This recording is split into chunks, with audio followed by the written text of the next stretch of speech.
खड़े हैं अलीगढ़ जनपद की खैर विधानसभा सीट जो कि कमालपुर गांव पर यहाँ जनसैलाब उमड़ा अखिलेश यादव जी की रैली में, तो जो कि चारू चैन डॉक्टर चारू चैन के लिए समर्थन में उन्होंने वोट मांगे। उन्होंने सबसे बड़ी बात ये कही कि बीजेपी को पीडीए तो याद है लेकिन डीएपी की फुल फॉर्म नहीं मालूम उनको। उन्होंने सबसे बड़ा ये मुद्दा उठाया कि किसानों को डीएपी नहीं मिल पा रही है और बटोगे कटोगे नारे पर उन्होंने एक बहुत सीधा सा सरल सा उत्तर दिया। क्या ये अंग्रेजों के जमाने से रूल एंड डिवाइडेशन का नारा उन्होंने दिया कि ये अंग्रेजों के जमाने से ये ऐसा चलता आ रहा है। अब देखते हैं, जबकि ये खैर विधानसभा जाट बहुल है जहां पर बताया जा रहा है कि 1,20,000 जाट यहां पर वोट निवास करता है, जो कि जाट चौधरी गुड्डू सिंह जी की पुत्र वधू डॉक्टर चारू चैन के नेतृत्व में यहाँ जन सैलाब उमड़ा। अब देखना ये होगा कि खैर विधानसभा एक नाक का सवाल उत्तर प्रदेश में बन चुकी है। यहाँ से वो जनता किसको नकारती है और किसको यहाँ से प्रत्याशी को यहाँ से जीत दिलाती है, ये देखना होगा। सत्य सनसनी रिपोर्ट, मनीष बंजारा, खैर अलीगढ़।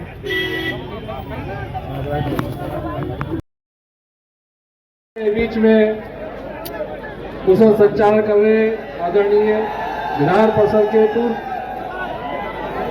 विपक्ष के नेता रहे भाई संजय लाठा जी जो कुशल संचालन कर रहे हैं, बेटा से चल गया देवेश साके जी, पूर्व मंत्री रामाशय विश्वकर्मा जी और मेरे सभी सम्मानित साथीगण जो मंच पर विराजमान हैं।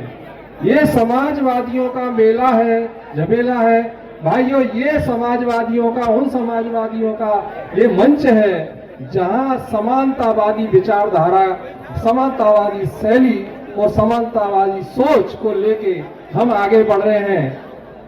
ये विचारधारा उन हमारे नेताओं की रही है। हमारे आदरणीय माननीय नेताजी मुलायम सिंह यादव जी जिन पद चिन्हों पर चले, डॉक्टर राम मनोहर लोहिया जी के आज उन्हीं के पद चिन्हों पर हमारे राष्ट्रीय अध्यक्ष जी अखिलेश यादव जी चल रहे हैं। और ये समानतावादी सोच और विचारधाराओं को लेके सब समाज में आज हम उपस्थित हुए हैं। और डॉक्टर चारू चैन जी के लिए खैर विधानसभा क्षेत्र की जो प्रत्याशी है, ये गठबंधन की प्रत्याशी है। कांग्रेस पार्टी, आम आदमी पार्टी का लोग हमारे बीच में पूरा संगठन बैठा हुआ है। इस क्षेत्र की जनता को मैं कहना चाहता हूं, ये भाजपा के लोग अशिष्ट हो गए हैं। इनकी बोली भाषा में बहुत बदलाव आ गया है। कारण है कि आप बार बार इनकी सरकार बनवाते हैं। प्रदेश में सरकार बनवा दी, 3 बार देश में सरकार बनवा दी। जब बार बार आपको उसको सत्ता ग्रहण करा देंगे तो उनकी सोच में बदलाव आ जाएंगे। सामंतवादी विचारधारा, ये सामंतवादी विचारधारा का थे, लेकिन आपने उस सामंतवादी विचारधारा को बढ़ावा देने का काम किया। मैं देश की नहीं, प्रदेश की, पूरे भारत देश की जनता को आह्वान करना चाहता हूं कि साथियों, जब एक ही व्यक्ति को तुम आगे बढ़ाते रहोगे तो उसके काम, उनके पीछे जो गड्ढे खोदने का काम कर रहे हैं, उनकी सोच में बदलाव आ जाता है। और अति पिछड़ी जातियों का तो कहीं नाम ही नहीं है, उनको आगे लाने का काम ही नहीं किया जा रहा है। मैं बंजारा समाज से हूं, आज आपके बीच में हूं, लेकिन इस समाज सामंतवादी विचारधारा के लोग कभी आगे लाने का काम नहीं करते। देश की अर्थव्यवस्था को बिगाड़ रखा है, देश के बारे में नहीं सोचते। घरों में दीपक जल रहे नहीं जल रहे हैं, लेकिन 4 लाख दीपक जलाने के बाद में ये कहते हैं कि हमने रिकॉर्ड बना दिया, विश्व रिकॉर्ड बनाते हैं। अरे रिकॉर्ड बनाओ तो रोजगार देने का बनाओ, रिकॉर्ड बनाओ तो बेरोजगारी हटाने का रिकॉर्ड बनाओ, रिकॉर्ड बना देगा तो हर घर में रोशनी लाने का काम करो, वो रिकॉर्ड होना चाहिए। साथियों, सब समाज जब चलता है तभी देश आगे बढ़ता है, लेकिन इन्होंने अपने आप को आगे बढ़ाने का नाम दिया सामंतवादी विचारधारा बनाए।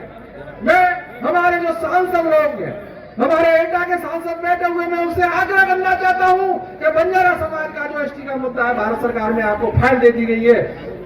सांसद जी, आप उस आवाज को उठाए और मेरी नहीं, हर समाज, हर वर्ग की आवाज आप बन के सांसद में बैठे हैं।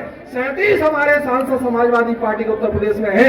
आप आवाज बनिए, उत्तर प्रदेश के सरकार, उत्तर प्रदेश की जनता की आवाज बनिए, देश की जनता की आवाज बनिए, जिससे समाजवादी आगे सोच बढ़े और 2027 में दोबारा से समाजवादी पार्टी सरकार और देश में सरकार चलाने का काम माननीय अखिलेश यादव जी कर रहे हैं। ऐसी सोच को आगे बढ़ाया ताकि हम 2029 में देश में सरकार बना सके।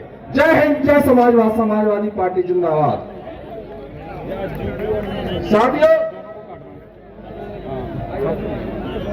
धन्यवाद।